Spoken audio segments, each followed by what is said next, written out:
Hello there. Thank you for stopping by the channel. Today's story explores the hidden corners of the human psyche, gentle yet profound. Stay tuned, and don't forget to support the channel so you won't miss the next stories. I'm Lisa, 34 years old, and let me just say this wasn't how I expected my date night to go. It started off simple, nothing dramatic. Mark, my husband of several years, had been saying we don't spend enough quality time together, just us. So I made the effort. Babysitter arranged, dress zipped up, heels on. Like I was trying, you know? I even let him pick the restaurant, this cozy little spot with low lighting and waiters in vests, acting like we're at some 5-star Michelin thing. We're halfway through the meal. The waiter's topping off our water for the third time, and Mark's doing that thing where he's zoned out, scrolling on his phone. I'm sitting there feeling invisible. You ever feel like that? Like you've become part of the furniture to someone? I'm literally in a dress he said he liked, trying to make him feel special, and he's on Instagram. So when the waiter made some innocent small talk like, "Anything else I can get for you two?" I don't know what possessed me, but I joked. "No, but you're officially in the friend zone. He's the husband." I was trying to be funny, lighten the mood, you know? The waiter chuckled awkwardly, but Mark, he froze, stopped scrolling, put his phone down, and looked at me like I had just slapped him. I thought he was going to laugh or maybe roll his eyes, but instead he stood up. Just stood up, napkin still in his hand. "Really, Lisa? Is that what you think of me?" It took me a second to process. I stammered, "Mark, it was a joke. Sit down. You're being ridiculous." But no, he didn't sit. And the look in his eyes, it wasn't anger. It was something else. Hurt. Frustration. A mix of both. Either way, it wasn't the reaction I expected. Now the waiter was standing there, caught between pouring water and backing away, while I'm looking up at Mark like, "What the hell are you doing?" He said, "I've got to go," and just walked out. Walked out of the restaurant, leaving me there with half a plate of risotto and a waiter who looked like he wanted to sink into the floor. And here's the thing. I wasn't even embarrassed. I was mad. Like, seriously? All this because I cracked a joke? But as I sat there replaying what just happened, something hit me. That wasn't just about the joke. That was something deeper. Something we haven't been saying to each other. I paid the bill, thanked the poor waiter who probably regretted asking me if I needed anything else, and went outside. Mark's car was gone. That's when I started wondering, is this about me? Him? Us? It wasn't until I got home that I realized this wasn't just one bad date night. It was the result of months, maybe years, of little things piling up. The distance, the lack of real conversations, the moments where we both just stopped trying. When I walked through the door, the house felt quieter than usual. Too quiet. Mark wasn't there. I stayed up for hours that night, replaying the scene over and over in my head. Why was that the moment Mark decided to snap? I said worse in our time together. We've had full-on arguments before, some loud, some petty. But he never stormed out like that. By the time midnight rolled around, I wasn't even mad anymore. I was just confused. Where did he go? I called his phone once, twice, 3 times. Straight to voicemail. I even texted him something simple like, "Mark, just come home so we can talk." Nothing. The next morning his car was still gone. That's when the unease really started to set in. Was he okay? Did something happen to him? Or worse, was he staying somewhere else, with someone else? My mind spiraled as I sat at the kitchen table with my cold cup of coffee. I hadn't slept, hadn't eaten. I didn't even know what I was supposed to feel. Angry, Worried? Guilty? Maybe a little of all three. Finally, around 10 a.m., I heard the sound of his car pulling into the driveway. I rushed to the window like a nosy neighbor peeking through the blinds. Mark stepped out, looking tired, not disheveled or guilty, just worn out. He wasn't carrying anything. No bag, no overnight stuff. When he came inside, we locked eyes. Neither of us spoke at first. He just kicked off his shoes, tossed his keys onto the counter, and leaned against the wall like he needed it to hold him up. "You're back," I finally said, my voice softer than I intended. "Yeah," he muttered, not meeting my eyes. "I needed some air." "Air?" I crossed my arms. "You were gone all night, Mark. No call, no text. I didn't know if you were dead or alive." He looked up at me then, his face calm but his eyes sharp. "Dead or alive? Really, Lisa? You've been acting like I'm invisible for months. Don't pretend like you suddenly care where I am." That hit me like a punch to the chest. Invisible? I'm the one who planned date night. I'm the one who's been trying to make us reconnect, while you're glued to your phone acting like I'm not even there. He shook his head and let out this dry laugh that made me want to scream. "Reconnecting? You think a fancy dinner and a snarky joke is all it takes to fix us, Lisa? You don't even see it, do you? See why I snapped?" "Enlighten me, Mark," I shot back. "Because apparently I'm blind to whatever's going on in your head." His voice cracked just a little as he said, "We're not partners anymore, Lisa. We're roommates, co-parents. Anything but a team." I stared at him, trying to process his words. Roommates? Co-parents? Is that how he saw us now? I wanted to argue, to tell him he was wrong, but deep down, I knew he wasn't. The silence between us stretched on until I finally said, "So what, you're done? You're just going to give up on us because we hit a rough patch?" His jaw tightened. "It's not a rough patch. It's been years of us avoiding the truth. And I'm not saying I'm done, but something has to change. We have to change." The vulnerability in his voice caught me off guard. Mark wasn't the type to open up like this. He was usually the strong, silent type. Hearing him admit how broken we'd become felt like someone had ripped the floor out from under me. I sat down on the couch, suddenly feeling like I couldn't stand anymore. "So what do we do?" I asked, my voice barely above a whisper. He sat across from me, running a hand through his hair. "I don't know. But I know we can't keep pretending everything's fine when it's not." His words hung heavy in the air. And for the first time in a long time, we just sat there. No yelling, no blaming, no phones, just silence. And maybe, just maybe, the smallest sliver of hope. The silence stretched on longer than I thought I could handle. It was like the years of unresolved tension between us were filling up every corner of the room. But I couldn't run away from it anymore. Neither of us could. Mark finally broke the silence, but this time his voice was quieter, more vulnerable. "Do you ever think about what we were, Lisa? How we used to be, before all the noise got in the way?" I almost laughed, but it wasn't a funny laugh. It was bitter. "You mean before we stopped talking to each other?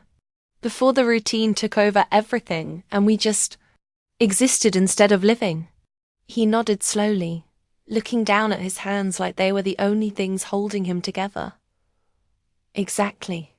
I miss you, Lisa. I miss us.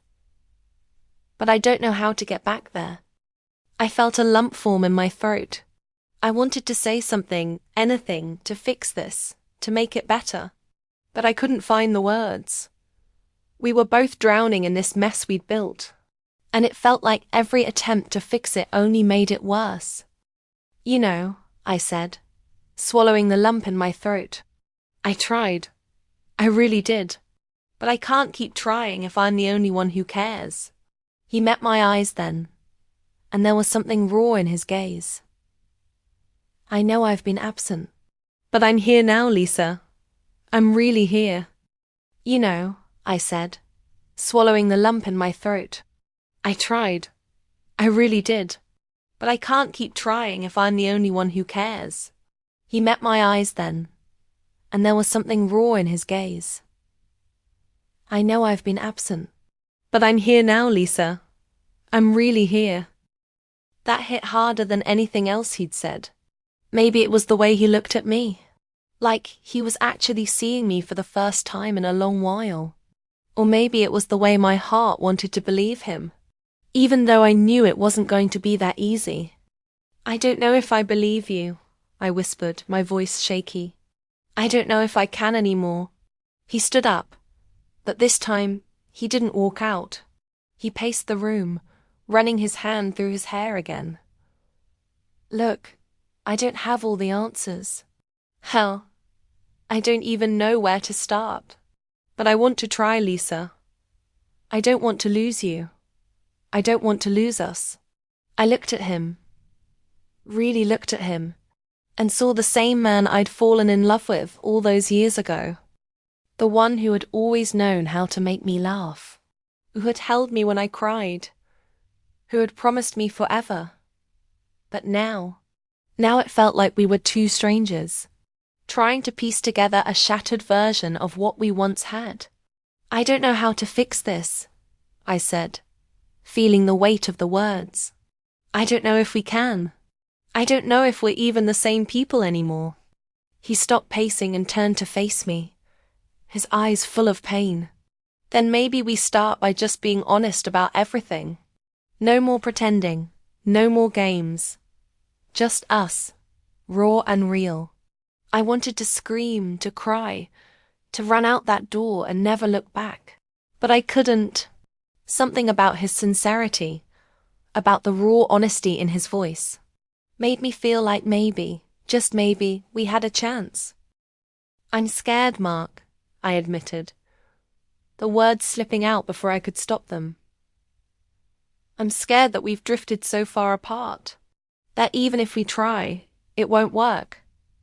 And then what? He took a step toward me, his hand reaching out like he wanted to pull me back from the edge. We take it one day at a time. We do the work together. We don't give up, Lisa. Not yet. There was a part of me, maybe the most stubborn part, that wanted to pull away, to shut down, to protect myself from getting hurt again. But another part of me, the part that still remembered what we'd been, what we could be, didn't want to give up on him, on us. Okay, I said, my voice barely above a whisper, but I need you to show me, Mark. Show me that this isn't just talk, that you're not just here because you think it's what I need to hear. He nodded, his eyes softening. I will, I promise. The words hung in the air, and for a moment, we were just two people still holding on to something that might be broken beyond repair, but willing to try anyway. And maybe that's where we start. Maybe that's the only place we can start. The next few days were intense, to say the least. Mark and I were walking on eggshells around each other. We'd talk, really talk, for the first time in months, and it felt both comforting and awkward. Conversations that used to come naturally now felt like we had to relearn how to speak to each other. I'd catch him staring at me sometimes, like he was trying to read me, trying to figure out what was going on inside my head. But I couldn't even figure that out myself. I'd feel a flicker of hope when he did something small but thoughtful, like making me coffee in the morning or actually listening to me when I spoke. But then I'd catch myself wondering, was it enough? Was it enough to rebuild everything we'd lost? One night, after putting the kids to bed, Mark sat down on the couch next to me, holding a bottle of wine. I looked at it, then at him, raising an eyebrow. Are we pretending it's date night again? I asked, half teasing. He smiled, but it was a tired smile. Not pretending, just trying something different. I didn't know whether to laugh or sigh. We tried something different so many times, but it never seemed to stick. Still, I let him pour me a glass.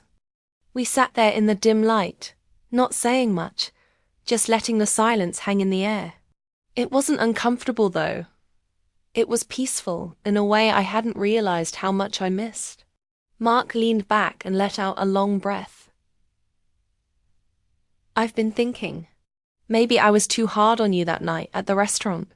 I froze, my glass halfway to my mouth. What do you mean? The whole thing with the joke, he said, his voice soft. I shouldn't have reacted the way I did. That part of me was just pissed, not at you necessarily, but at everything. At myself, mostly. At how much I've let us slip. I swallowed hard, feeling my chest tighten. Mark, you didn't just react to the joke. You left. You walked out. And I was sitting there thinking, was that it? Was that the moment you decided it was too much? His eyes softened, and he reached out to hold my hand. I didn't want to leave you, Lisa, but I couldn't stay in that moment either. I was angry, but it wasn't just the joke. It was the fact that I've been feeling like we've been drifting for so long, and that just triggered something in me. I don't know how to explain it. I shook my head slowly, still processing his words. It's not just one thing, Mark. It's all the little things we ignored. Things we brushed off, pretending they didn't matter. And then one day they do matter. And then it's too late. He squeezed my hand. And for the first time in a long while, I felt like he understood me. Like, really understood me. I know. And I'm sorry. I don't want to wait until it's too late. I looked at him, really looked at him, and for the first time in forever, I saw the man I married, not the one who was always distracted or shut off, but the one who was willing to admit his flaws, willing to meet me halfway. You know, I said, taking a deep breath, I'm scared. I'm scared that this is just a phase, that we're trying to fix something that can't be fixed. He nodded, his gaze steady. I'm scared too, but I'm not ready to give up. Not yet, Lisa. I wanted to believe him. I wanted to think that this was the turning point, that this was the moment we could start over. But part of me still couldn't shake the feeling that things weren't just broken. They were shattered, and I didn't know how much glue or tape we could use to fix it. But maybe that's the first step, admitting that we weren't perfect, that we had work to do. We didn't talk about the future that night. We didn't make any promises or set expectations. But we did agree on one thing. We'd keep trying. And maybe, just maybe, that was enough for now. Things didn't magically get fixed, of course. There was no grand reset button we could press. But we both put in the effort, small and steady. The kind of effort that's easy to overlook when you're too caught up in the bigger picture, but makes all the difference in the long run. One morning, as Mark and I sat down for breakfast with the kids, there was a change in the atmosphere. The tension that had been hanging between us for so long seemed to have shifted, just a little. The kids were laughing, joking, the usual morning chaos. But there was something different in the way Mark and I looked at each other. It wasn't perfect, but there was a kind of quiet understanding. Maybe this was the first step toward finding our way back. And then just like that, life threw us another curveball. I had been working late on a few things for the house. Nothing big. Just organizing, cleaning up the mess that had piled up during our silent days. Mark had promised he'd finish a project for the yard. But when I checked in with him, he wasn't where he said he'd be. I found him sitting outside, his hands resting on his knees, staring out at the garden like he was lost in thought. Mark, I called, walking toward him. He looked up, and I could see it in his face before he even spoke. The heaviness in his eyes, the way his shoulders slumped. Something was wrong. What's going on? I asked, sitting down next to him. You're acting distant again. He hesitated for a moment, then turned to me with a quiet, resigned look. I've been thinking a lot lately, about everything, about us. I swallowed hard, trying to steady myself. And? I don't know if this is enough, Lisa, he said, his voice barely above a whisper. I don't know if I'm enough. The words hit me like a slap. I could feel the tears prickling at the corners of my eyes. But I held them back, not wanting to let the floodgates open. What do you mean? You are enough. No, he said, shaking his head. I've been so lost for so long, Lisa. And I thought we could fix it. I thought if I just showed up, if I just tried harder, it would all work out. But I don't know anymore. I don't know if I'm even capable of being the man you need. The man I used to be. I could feel my chest tighten. Mark, you're that man. I don't need you to be perfect. I just need you to be here. But even as I said those words, I knew they weren't enough. Not for him. Not for us. He stared at me for a long moment, and then something shifted in his eyes. A mix of regret and pain. I don't know if I can be what you need, Lisa, but I want to try. I really do. I wanted to believe him. I wanted to take his hand, pull him close, and tell him everything would be okay. But there was a part of me that knew it wasn't that simple. It wasn't just about trying harder. It was about wanting to fix it. Not just for us, but for himself too. I don't want us to fall apart again, I said, my voice shaking. I want to fix this. But I can't do it alone, Mark. He nodded, his expression heavy. I know. I'll do whatever it takes. But I need to get myself right first. I need to find that person I used to be. The one I was before all the mess, before the distractions. I'm not there yet, Lisa. But I'm working on it. It wasn't the answer I wanted. Hell, it wasn't even the answer I hoped for. But it was real. And in that moment, I realized that was all we had. Real moments. Raw, unfiltered. The kind of moments that weren't easy, but that were worth fighting for. I reached for his hand, squeezing it tightly. Then we'll do it together. You don't have to do this alone, Mark. We'll figure it out. He didn't say anything, but his grip tightened around mine. And for the first time in a long time, we sat there in silence, not worrying about what came next, not trying to fix everything in a single moment, just being present together. And maybe, just maybe, that was the beginning of something new. Weeks passed, and the effort Mark and I had put in began to show. We weren't back to the carefree couple we used to be, but we had stopped falling into the same traps. We were learning to communicate, to hear each other without judgment. It wasn't perfect, but there was a sense of progress that we hadn't felt in a long time. We were both trying, and that was enough. Or so I thought. Mark came home late from work. I was already in bed, scrolling through my phone, waiting for him to come in and tell me about his day. But when he walked through the door, something was different. His face was pale, his hands trembling slightly. Mark? I sat up in bed, immediately sensing something was off. What's wrong? He stood there, looking conflicted, like he was trying to find the right words. He opened his mouth, but nothing came out. Then finally, he sat down on the edge of the bed, his eyes not meeting mine. I made a mistake, Lisa, he said, his voice barely above a whisper. A big one. My heart dropped into my stomach. I could feel the old panic creeping back in. The fear of him pulling away again. Of all the work we'd done suddenly unraveling. What do you mean?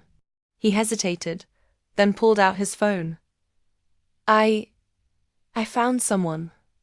Someone who gets me. Who listens to me. Someone who's made me feel seen in a way I haven't felt in years. My breath caught. What, Mark? What are you talking about? I've been talking to her for a while now. I didn't mean for it to happen. I didn't want it to happen, but it did. His voice cracked. I'm sorry, Lisa. I should have told you sooner, but I didn't know how to. I didn't want to hurt you. My mind was spinning ... So you cheated? You've been talking to someone else? He shook his head, tears welling in his eyes. No, it's not like that. We never crossed that line.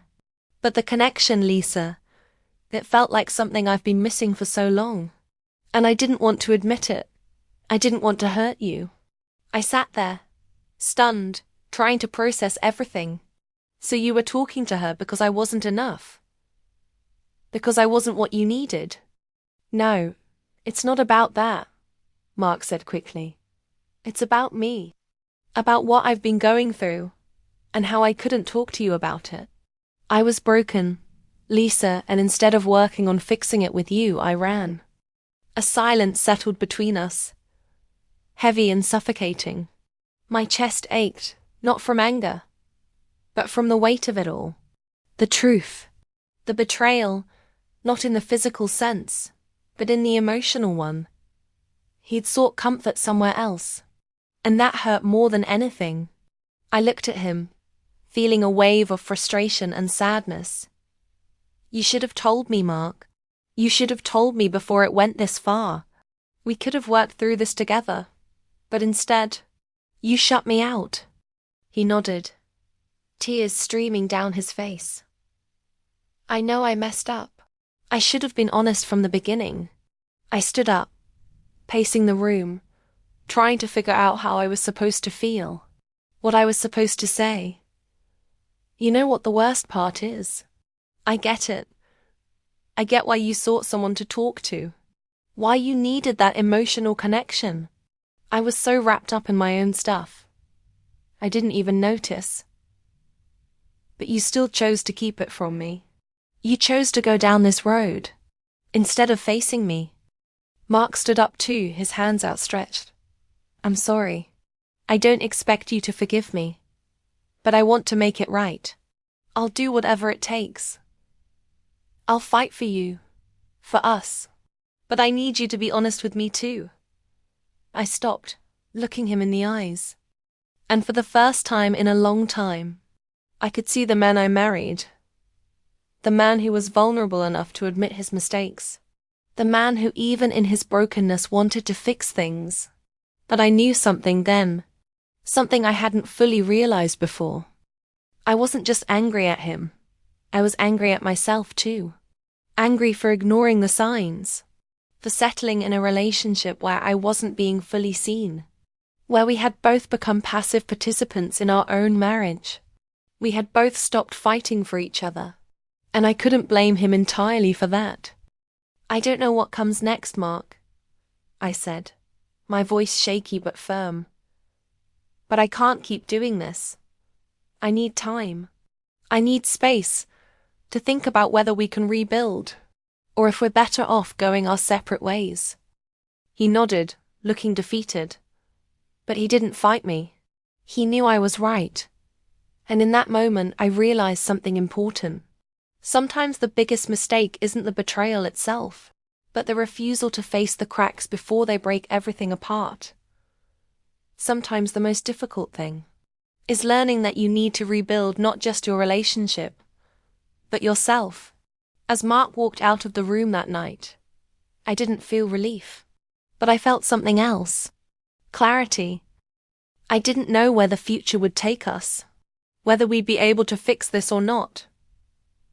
But for the first time, I was starting to see that the only way forward was to be honest with myself, with him, and with the life we had built together. And no matter what happened next, I wasn't going to lose myself in the process. Thank you for listening until the end. Every story holds a piece of someone's truth, and maybe a piece of your own. If this touched you in any way, don't forget to like, share, and subscribe for more heartfelt stories. See you in the next video.